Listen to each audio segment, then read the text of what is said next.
It's a trick question because I write the song. Oh, I need better pay for musicians and stability and this jazz. There's a lot more in it. And what? I can't really exactly tell you. You're listening to the Baascast. Yeah, it is better than it sounds. As it's I am Baas de Beer, and you are listening to the second episode of the Baascast. If you're watching us, you might notice today on the video that I am slightly more sunburnt than usual. It is simply because I spent quite some time in the sun. I am dead tired, and I honestly don't know how I'm going to put... No, I'm kidding. This is going to be a fantastic Baascast. I've got with me my guest, Toussaint, and the reason why I told you about the whole sunny face situation is because I spent the day in the sun for him and for his band, Toussaint South, where we shot a music video for the song The Moon. But more about that later. First and foremost, greetings, Mr. Toussaint. Well, thank you. How are you doing, man? Well, also slightly sunburned, but because of the same reason, actually. Yeah, it's almost like I shot a music video of you guys. This is true, yes. Listen, oh, by the way, speaking of which, if you are watching this, just have to mention, we will be on YouTube always a couple of days after we go out on Spotify with us. So then people can watch you and hear what you have to say, or they can just listen to you on Spotify. So if you've ever wondered, what do they look like? Well, I mean, you know what you look like. There's a camera looking at you, like right there somewhere. There we go. Listen, dude, firstly, thanks so much that I could get to shoot your video today. It was fun. Well, thank you for shooting us, because yes, it was fun. And I had the impression that you really knew what you were doing. We are just music. Oh, I'm just exceptionally good at faking it. Listen, while let's start it off with just chatting about the band, seeing as we're on the music video vibe of it now. Music video is for a song called The Moon. Yeah. And do you want to tell us quickly just, what is the idea of The Moon and the song? Tell me about the song. Well, some people say the moon is responsible for a lot of things. It's responsible for your moods, your love life, your future, how long you live. I don't know. Other people say, well, the moon is just a ball in the sky and it gives us the tides, and that's just about it. And in that song, put a light on both viewpoints. So basically what you're saying is that this music video, this song and the subsequent video kind of just shows the fact that, yes, though you might believe in things like destiny and fate and so, but in the end, it's up to you to make your own reality true. You're still responsible for your own life. Now, The Moon obviously not being the only song that you guys have released and so forth. How long, just give me the brief summary. How long, when, where, why, what, and how, Toussaint South? All right. Toussaint South started coming forth from the Peter T band, original name, yes. And then it was time, okay, we've got some songs, we're going to record them and release them. And I was told, dude, get a name. Which I did, and I did not think of it that you have to say that name 5 times quickly. Toussaint South, Toussaint South.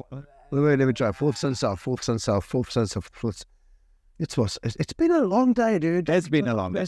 Anyway, that was EP was released in April 2020. I don't know if you remember April 2020. I know what happened then. We were sitting at home and not much more happened because nobody could give anything about our EP because there were more important things. However, sitting at home, I had nothing else to do, so I just wrote songs and recorded them. And that turned out into a full album, The Sounds Around Your Head. And, big surprise, I released a single of that, Positive, which actually did very, very well. It made you positive. It made us positive. We came out of our grounding at home and we got the band really going. At this point, we were a 4-piece, 2 guitars, bass, drums, and I did the vocals. Recorded something more, another EP and a single, and one of the singles was a duet. I wrote it, okay, this is a duet. And I got a female to sing. Nice. Together with me. And that was such an enjoyable experience that I would like to have an extra female singer in the band. And we tried here and we tried there, but a year ago, we hooked an exceptionally talented singer called Sarah Jade. And she's been in the band now for a year, and it's smooth sailing and fantastic and big fun. So, okay, I just want to stand still on that for a second. As a band that's, essentially you started out, it was your little baby project, it was 100% you, and essentially you slapped a name on you and a couple of mates, but it was still just Peter's music. It's slightly Peter-centric, if I can put it that way. And then with the addition of the band and the members and stuff, it went larger than you as a musician, and it became something more. This is correct. Yeah. Now, especially currently, we're 5 people. That's Karel Ramkat on drums and vocals. His brother, Burns Bernard, on bass and vocals. He's exceptionally well in his vocal harmonies. We got Smash, Del McCarty on guitar. He did not want to sing. I myself, I play guitar and I sing, and Sarah sings. And I'm absolutely blessed with the amount of talent that I've got in this band, and also the vocal capabilities that there are. Now, if we can stand still there for a second and say, how did you deal with, or how did this impact you as a musician to go from being in the spotlight as the main attraction of it to now not only sharing it with the rest of the band? I mean, you used to playing in bands as the, shall I say, the guitarist in the band or so, but once you had the Peter T band, it was more about you. Now sharing the spotlight, I want to say, big inverted commas there, with Sarah, for instance, do you find that there was something of you that had to adapt to not being the only one that gets the wows of the frontmanness? Not in me. I had to adapt some of the songs for, okay, we're now going to sing this together. Or actually, Sarah, you're going to sing this. I never had a problem with giving some of the limelight to someone else. It's not about me. It's about the songs. It's about the music. When you take a look at a band, right, what is the most important ingredient for you? Would you say it's the band members, the song, the writing, the musicality, the perform? And here's the catch: you're not allowed to say more than one. I want to know which one of those do you think is the biggest contributor? Because obviously it's a synergetic mixture of them all, but what makes a band the band is a synergy between the members. So would you say you would rather have less good songs performed by a band that might be of slightly inferior musos? It's a trick question because I write the songs. Given the choice, would you rather have the best musicians in a band, like in all your entire band is super skilled, best in the world, or you write the best song in the world and you play it with decent but, musos? Okay, I'm not saying I write the best songs. I write very good songs. But I rather have people that we all get along together as humans and as musicians. I rather have that than that you have exceptional good musicians, but you don't have that click. Okay, because I mean, I suppose that does add to the enjoyment of playing the music. Otherwise, you could have just, I don't know, played to a backtrack if you wanted to something soul. Yeah, no, you share, you spend so much time together. You share so many things. If you don't get along, you're gonna have problems. And well, we all know the bands. Yeah. Now, as kind of like the daddy in the band, how do you ensure from your side that that synergy is there, that the cohesive nature of bandness exists in Fourth Sun South? Well, I treat my children well. Give them an allowance for sweeties and shots. I don't know. I try to be, because yes, I am the band leader, and there are certain things that where I have to make decisions where you can't say, oh, this is democracy. I value everyone's opinion, though, and I try to be very transparent and open about the things that are going on. Otherwise, I'll just try to be a nice guy and hope that they like me. But I mean, luckily you are a nice guy, and I think people do like you, which is probably also the reason why so many bands, other than your own, want you to play with them. Let's stand still there for a second. Which bands are you currently in? All right. As in bands that are really going? Yes. Fourth Sun South, the Fake Leather Blues Band. Good band. Yeah, 20 years now. Sarah Jade Band, and that name you may have heard before, actually, like a couple of minutes ago. Yes, that's the band of Sarah. That's her project, Sarah Jade. And her nanny, the band together with Franco and Alois Jamnek. And that has been going for quite a while as well.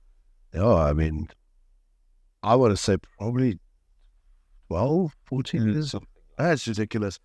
You're old, man. You're old. Okay, so you're in so many projects, but that's not all. Just as give me the highlight reel. You've been involved. Name bands that you've played in, and we see how far we get. In South Africa. Anyway, let's start. We'll get to your Dutchy side of things in a bit as well. All right.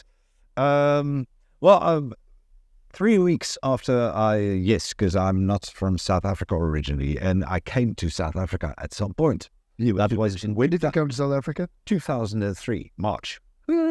And I think 3 weeks later, we started the Fake Leather Blues Band. And it's still going. Not often, but when we do, we really do it. Harry shows a reunion show. What you talk about? I've played in a band called Hardball. I've played in a lot of projects. Stephen R. project that was like 10 exceptional good musicians together playing the big song. That was a very good production. I remember I was seeing that, and I still took photos there as well. And having that kid, Stephen R., the autistic kid, just playing the out of those drums, just so musical, and seeing the show with all these exceptionally well experienced and talented musicians listen to the bidding of this 15-year-old kid, because he knows his shit. Yeah, he was. I remember that at some point we were in a rehearsal, and so they have these guys that have been playing for a while and really have done it all. And Steven just say, "Hey, your B string is out of tune, and by the way, you were too late." Yeah.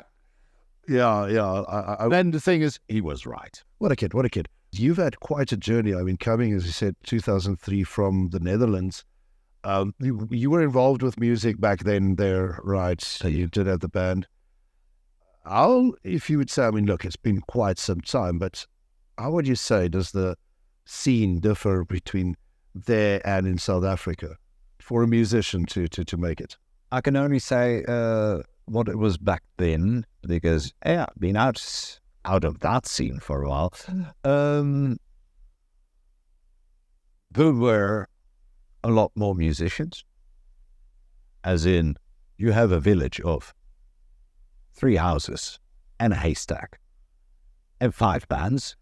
Okay, this is a bit over the top, but There's 2 haystacks, come on. yeah. So a lot more competition, lots more people putting into it. Also, the other side is therefore a far less chance to do this professionally. Less chance on that side than in South Africa. Interesting. And that's also because of fiscal rules, a lot of other rules, which makes it very difficult to get a proper income out of it. And I found that a bit easier here in South Africa. Yeah, Interesting. but I remember, and that was after I'd come here. I went back for on a holiday, and I played with a band there on a festival, and there you had then, and now we're talking before 2010, and you had the first opening band, and they all had in-ears. So everyone's got the gear. Oh, man. What it's all. First world problems, eh? Yeah. Now, obviously, I really want to hear a little bit more about your approach to songwriting, because that seems to be what drove you to create Force and South. You know, you first wrote the songs, played them, recorded them, and then figured, oh, I probably need a band for this situation. You know, working that way around. When you go about writing a song, what do you start with? But most of the time I start with music, and I forever have musical ideas floating around in my head, and whether that is chord structures, rhythms, or even a sound that I want to do something with this, and I go sit with it and make something with it. Okay, and now I've got music, and I start recording that. I usually record that first in demo version with electronic drums, and where I play a bass line and some guitars, and I do some vocals here and some vocals there, and then I bring that to the band. And okay, I said I started with music, so I didn't have vocals yet, but. Yeah, I was just thinking where before you brought it to the band. That's it. No, I usually bring music to the band, and then what do you guys think of this? Because I wanted to put this in this, and if they like it, then okay, but I'll start writing lyrics. Oh, so you essentially have the music pre-approved by the band, and then you... Yeah, actually, very first pre-approved by my wife. Okay. She your biggest supporter, harshest critic? Yes, both. As it should be. As in, That's okay. if music does not pass that test, made music that did not pass that test, that's where it ends. Does she play music herself? No. But so her opinion is... You'll have to listen to it. So her opinion is as the consumer, which matters. I found that to be a thing, dude, that a lot of times musicians would echo chamber their ideas with musicians musicians are broke. They're not going to buy your songs. They're your friends. You end up giving it free to them. They don't pay for your shows. They play at your shows. You need to take into account the opinions of those that are much less musical than you are. I've got let's say a test panel of people, and some of them are musicians and some of them are not, but they enjoy music. And whether that is at the beginning or at the end, when I have this fully as a demo, including vocals, what do you think of this? And I get some feedback, and I will use that as well. And then later, the other members come in and play their part, and we can do that here. Do they just play what you give them to, or do they all bring to the table their own style, their variation of what you... Even if they do what I give to them, they do it in their own style. And that's also a reason. So Ramkat isn't bound to what the MIDI drums told him to do? No, very much not. It's sometimes when I have really programmed a very nice fill, please try it. Now, speaking of programming your fills and, creating the essentially the bricks with which you build the songs, what do you see yourself more as, or what do you enjoy more? And if it's two different answers, feel free to say, but skilled musician, I mean, let's be honest about it, you're pretty okay on a guitar. You've held it once or twice before. Your skill level is definitely much higher than the average guitarist, but you also do a lot when it comes to production, to putting together the DNA of songs. What do you enjoy more, the physical performance of the music or the bringing together of the... Playing your music live, of course, is always fantastic. But I do enjoy as you said, putting it together, making an arrangement of a song, because the song itself is something which you can play on a piano or an acoustic guitar, and that's the song. But in general, that's not enough. You want an extra line, a contra line. You want something at the bottom. Well, that's often bass guitar. You want something at the top. You want something left and you want something right. I like that. I enjoy that. For example, as I said, I play in the band with Sarah, and Sarah has been writing a lot. Well, Sarah plays guitar. She plays piano. It is not, how do I say that respectfully? She's better at singing.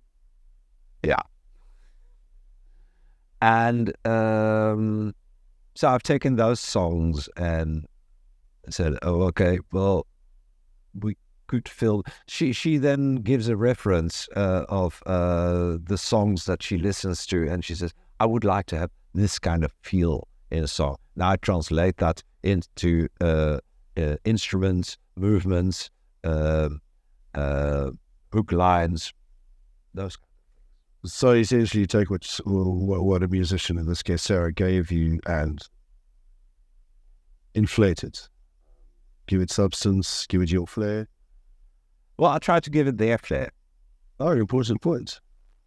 Because it's not my band. How does one go about then creating that distinctive character for different bands if you fulfill essentially the same role in different bands? Yes, but now here comes. I have over the years played in such different bands with such different music, and still do. With Force on South, and my big love in music is rock music. It's what I love, and there's a bit of funk in. But I play with, for example, Hootenanny. They play country and folk, and I cannot play the rock guitar there. I play the country and folk guitar there. The Fake Leather Blues Band is blues. I must play the blues guitar there. Sarah makes pop songs. and I've done that previously, for example, in the Barbosa experience. It gives you a different viewpoint on what must you do, how must you fill it in. And now that you mentioned Barbosa experience, you also neglected to mention that you were part of the beach toys. Oh yeah. You made too many projects along the line. How do you find to carve a niche for yourself, not only in your career, but in this industry? Is it, how can I say, is it a challenge for you to make your own mark, or do you feel that, if you do the thing well, it will leave an impression on the industry? Now, in a way, that's the $1 million question. And I know some people know the answer to that. And they, with limited amounts of talent, score huge hits because they know the answer to that question. And for me, I make the music what I say is good, what I think is good, what I enjoy, and I try to do that in a responsible way. When you say responsible, like? As in musically responsible. All those lines must be in there. I want to have that the vocals done right, without pitch correction. Auto-tune. Yeah. And played what I consider the right way, with passion, and that so that goes for my band.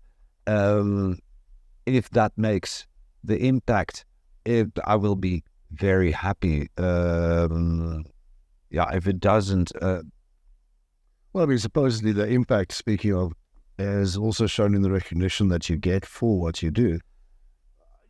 Tell me a little bit more. You mentioned to me the other day that you were part of a jazz award thing. Oh, yeah. I need to know about that because, I've never seen you play jazz. I've seen you play blues, rock, indie, pop, socky, I don't know, 60s. I've seen you do it, but I've never seen you do jazz. No, this was, I also every now and again, or actually quite regular, do collaborations with various people. Sometimes with friends, sometimes it was with Baas de Beer. But this case was someone else. I, out of the blue, got a message. I want to do a collaboration with you. Nice. And, okay, well, send me something. And he sent me 2 songs, and it was not completely to my taste, but because it was modern jazz, and I'm okay. Let me see what I can do with this. So I started putting a bass line underneath it. It consisted just of a guitar and some percussion and vocals. Interesting. So I had, okay, I'll put some basses, a bass line. I did put the guitar line, and I specifically asked, I want a guitar, I want a rock guitar solo. A rock guitar solo in a jazz, cool. I said, yeah, I can do that. I said, I would also like you to do some vocals. So I wrote a bridge for the song and did the vocals. And then I sent him all those tracks. And okay, well, this is the end of it. He said, I'm going to put it on my album. Okay, I said, well, put my name there somewhere. Well, that's fine.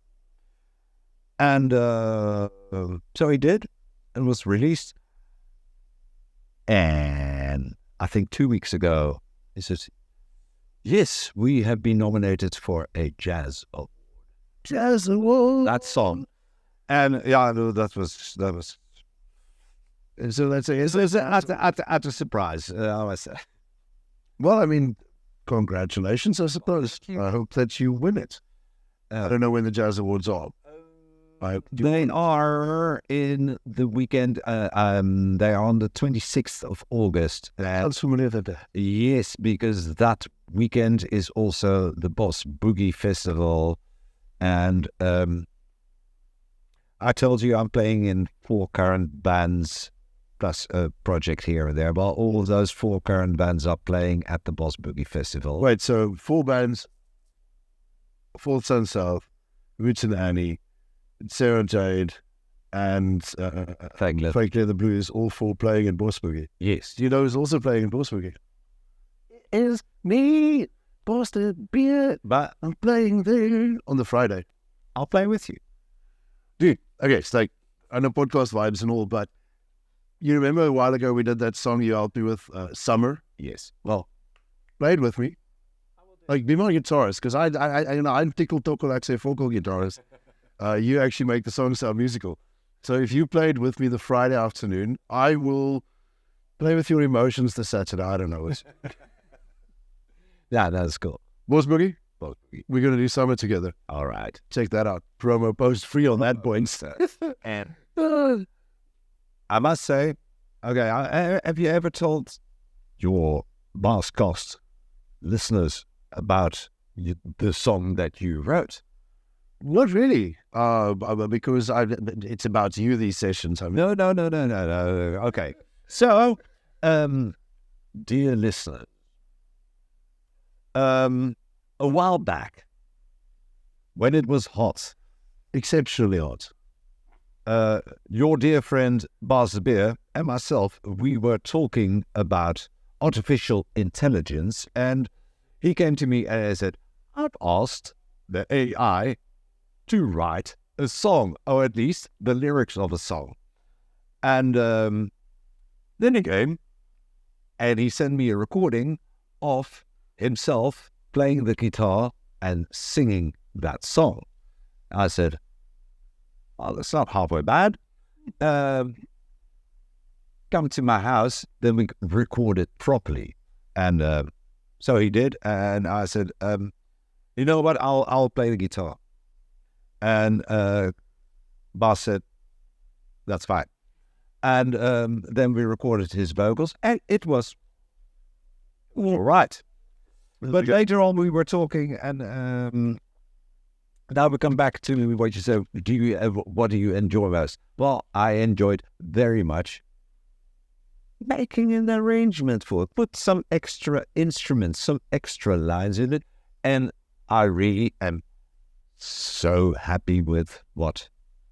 Give the song character, dude. Oh, I mean, I took freaking, the robots wrote the song and I just tockled on the thing, and next moment, I'll tell you what happened. After that recording, 2 months went by, I think, or something, and then just out of the blue, I got this WhatsApp, and it's like, I worked on Summer or something. I'm like, oh, what do you mean? I thought, I don't know, you fixed a chord, I don't know. Open it up, next moment, it's a freaking production. There's like bass lines and vocals and all the things, and so thanks for that, by the way. yeah, no. I reckon I should launch it, but I think I should be waiting till summer. I believe tomorrow we're going to have a winter coming back eventually. No, because can you imagine just posting something that's so contradictory? We're all freezing. The year is a song singing about the heat of summer. It will come. You know what I liked about that song? It gave me the opportunity for more bullshit. Because, look, it's empty and meaningless, man. The freaking robot without emotions. But what I have about the song now is I really love everything about it, except the lyrics, actually. That's the only thing that has not been put in with heart. Well, if you take that lyrics, and look, I believe art is completely subjective. So the meaning that I give to a song when I write it, I don't expect of anyone that listens to it to need to get the same meaning that I put into a song, as much as I don't expect them to see the same thing when I do a design or take a photo or whatever. I mean, I try to convey a feeling, but if you get a different feeling and it means something to you, at least you feel, you see, you think. But given that a computer wrote these freaking lyrics, It took me some time to got to grips with the fact that, yes, it's meaningless and empty, but if I profess to let my reader give, or the observer give meaning to whatever I give them in the form of art, maybe I should do the same to this AI. And then it did me one day. I'm not going to say wine was involved, but if you just take that song and you say, hey, summer is a girl's name too, suddenly that song actually kind of gets meaning, and it's not just about a computer that's never felt heat, write about heat, but she's hot. Oh, hell yeah, hell yeah, hell yeah. But I reckon, rock up at Boss Boogie, come check us play Summer.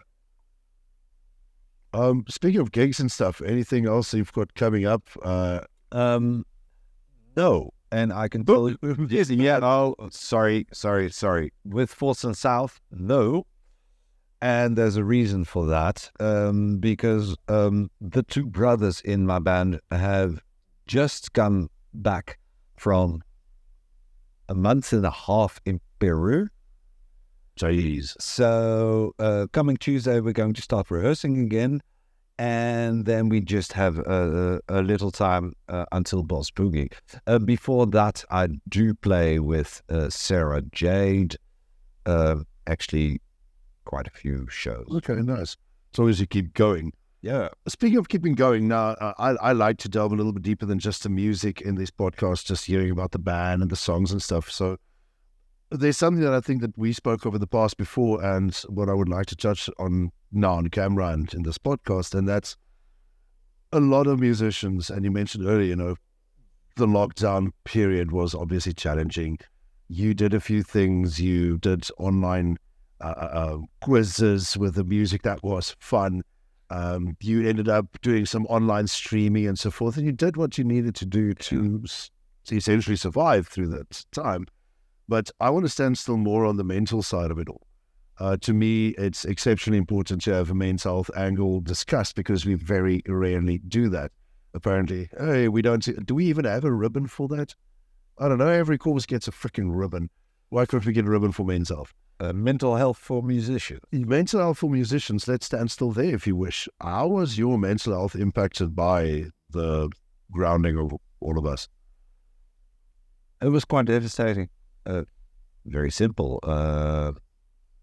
Peter, you will not have an income for the foreseeable time unless you all of a sudden make a plan and be creative, and actually be more creative than any of the other musicians that are there. And I knew immediately, well, the answer is I'm not. I'm a musician. I'm not an inventor of new marketing ploys, because I would have had a different job then. So that was, you feel smacked around the ears, and you already know. I know there's so many guys jumping in left, right, and center, and all these things, and I can try follow that, but you basically have already lost the race, because you did not come up with that idea. The only idea what I came up with, and that actually was quite original, was the quiz online. Now, the way that you presented it was fun. I did not make really money, but it was fun nonetheless. Kept on going. Connect. I wrote the album. I did quite a few collaborations, and that was just to keep saying. Now, would you say that productivity was of benefit more immediate, or just in the future once you started, selling songs and playing shows out of it again? I think the most important thing was that I was not going crazy. I had to do, and I set myself a very tight schedule of I will have a song fully produced each week. And I did that. And to come back to your question, how does your writing go? Well, there I just, day one, sit down and you just make music. And it is a craft, and it is something that you can learn. And the more you do it, the luckier you get. I like that. Now, I want to just continue on the thing with the mental health side of things. Would you say that as you grew older, you dealt with adverse situations a little bit different? And would you say that there were things that you used to do in the past that you wish you could still be doing? Or is it completely the folly of a child and now the adultness of a wizened old man took over completely? No, I am still extremely naive in positivity. And I just go bang, just go do it. And I would think at some point you must have learned, but it's I have that naivety, and I know, dude. But I also know I'd rather be that person and have that positivity and optimism, and it's difficult enough, and especially in this music industry, you get smacked around the ears because can I please no, and that happens all the time. So I'm glad I have that, because it's so easy to get sour and disappointment, and you start writing songs like "Everyone's Ignoring Me." No one gives a fuck. Do a music video for that one. But that's it. It always astounds me to see when musicians are that real when it comes to songs they put out there. Like, I'm pretty much as extroverted as you get, and I personally have a bit of an issue about being that honest in songs. Here and there, if it's come through in some of my poetry, some spoken word, whatever I did, but I cringe so freaking hard when it comes to me having to blatantly be honest and sing a song about personal failure or individual struggles or so. It feels like everyone that's going to be hearing that song is going to get a little bit too close to what's in my heart. How the freak do you do what you do? You know, putting your heart out there in lyricism and music and essentially saying, here, have my heart, hammer at it if you want. Yeah, no, it's not complete. I start with a feeling or a point or a thought that indeed is personal and that is true, and I want to do something with that. But then I take that, let's say, take that feeling, and then but what if someone else, or what could happen?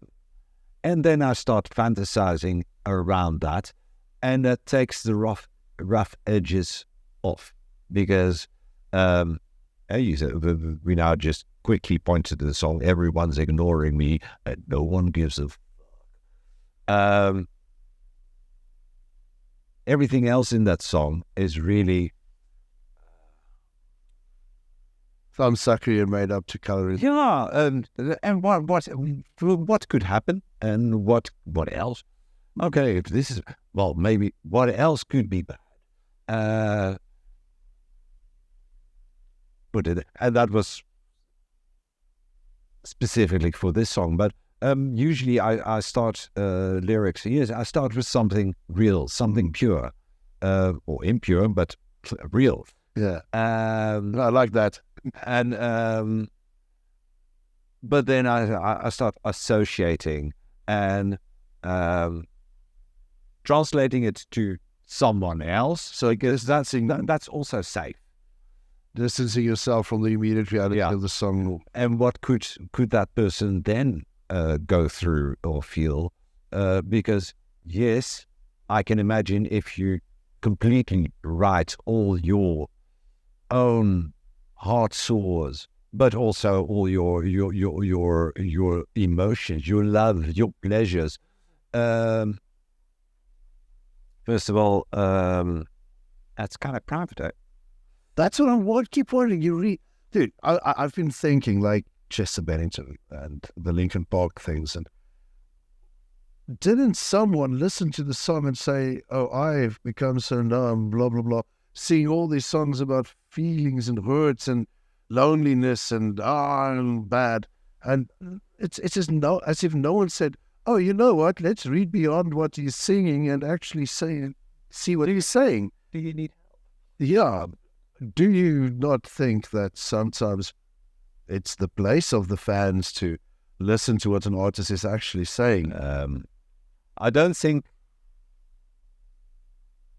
that fans or listeners to songs, especially when you are not really writing literally this and this and this and this, but often it goes into metaphors. It goes into it's put it this way, half the songs I've written, what I don't even know myself what is exactly is about. It's I know there's a feeling in it, and there's or an urgency in it, or something like that, and I know it's in there, and I can taste it, I can feel it. But what is this song exactly about? Yeah, vaguely. And then you come with some vagueness, because they always, what's this song about? And the moon is an example. I had that feeling of, yes, I know some people are really carried away by whatever the moon, and others say, well, dude, it's a piece of rock up there. But if you really go deep into the lyrics of that song, there's a lot more in it. And what? I can't really exactly tell you. Would you say that dealing with the fact that so many people just essentially can associate with your songs, or, okay, you write the song rooted in truth and personal reality, and then by coloring it in, by adding, by imagining, by storytelling, you might make it more relevant to a wider audience, because not everyone has had your experiences. Maybe they've had their experiences. Well, I don't write the lyrics for the wider audience. I write the lyrics because I want good lyrics. Mm. And yes, I don't want, even though it's coming from this core, I want it a bit slightly further away from myself. And that's just protect yourself. Otherwise, I just want lyrics that convey a feeling, and that are where I say, no, these are good lyrics.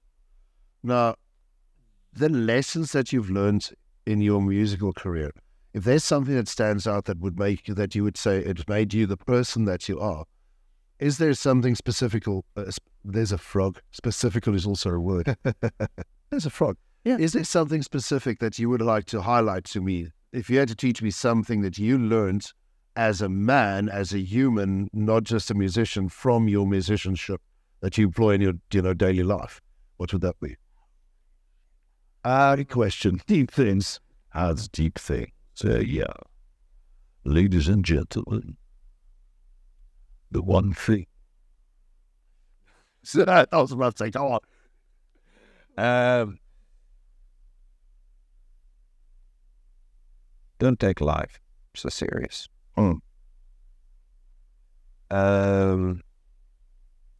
Goes back to your mental health question.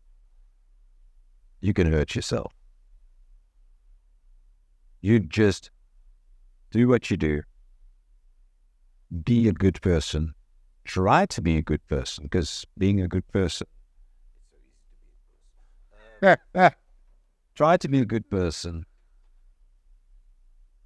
And that's good enough.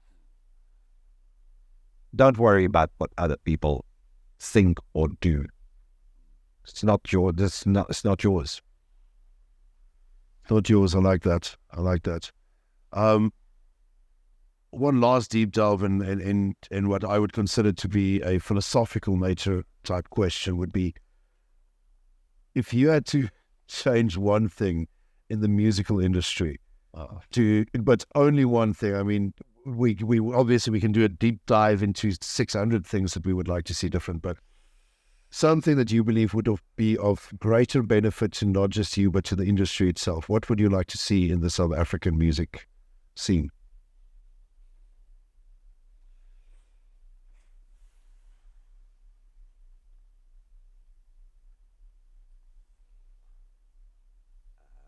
Banning of backtracks? The banning of backtracks.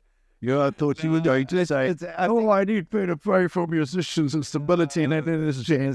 And even backtracks, there's a place for them. There's an honest place for them. However, when a venue owner says, wait a second, I can have a karaoke artist here, and that's a lot cheaper. Then the end of the day, and I've had so often, you come to a town and you play there, real music, and people come to you and say, "This is so amazing," because we're only used to these people that play, well, basically karaoke, and this is so real.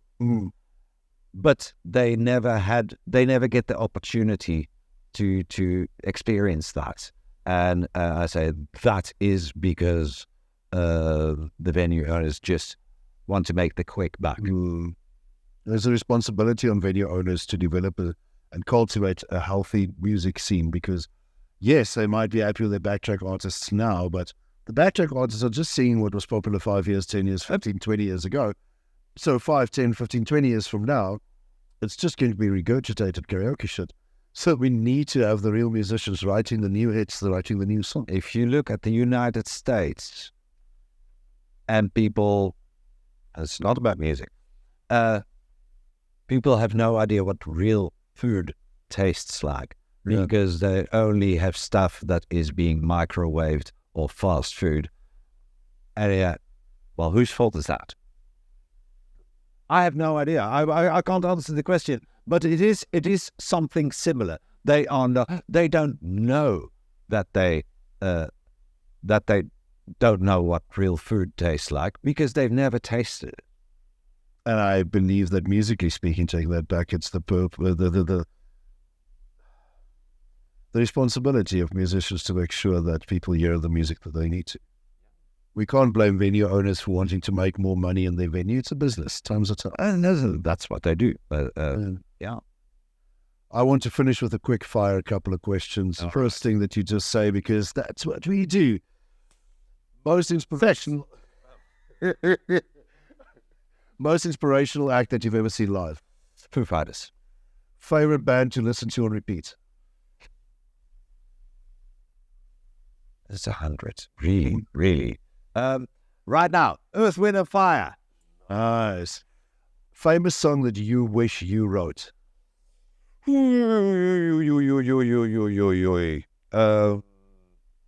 Comfortably Numb. Nice. Best song that you ever wrote?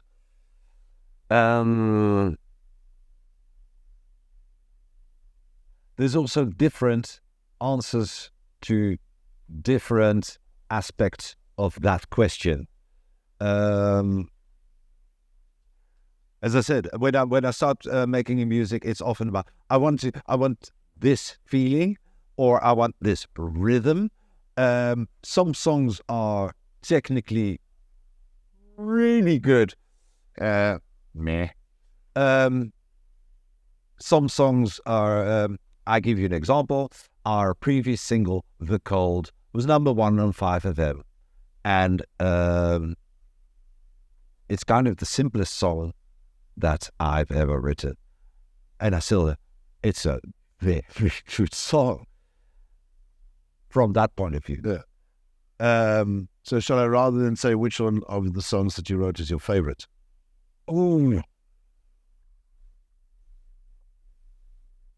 I must say I'm very happy with the last couple of songs that I've written with our whole vocal lineup in mind, and since apparently marketing is something, You know what? You're really missing the point of quickfire sound. No, kid. I just want to say thanks so much for firstly, allowing me to come and do this podcast at haste. I just have to mention, this recording is happening after we spent the entire day doing the music video.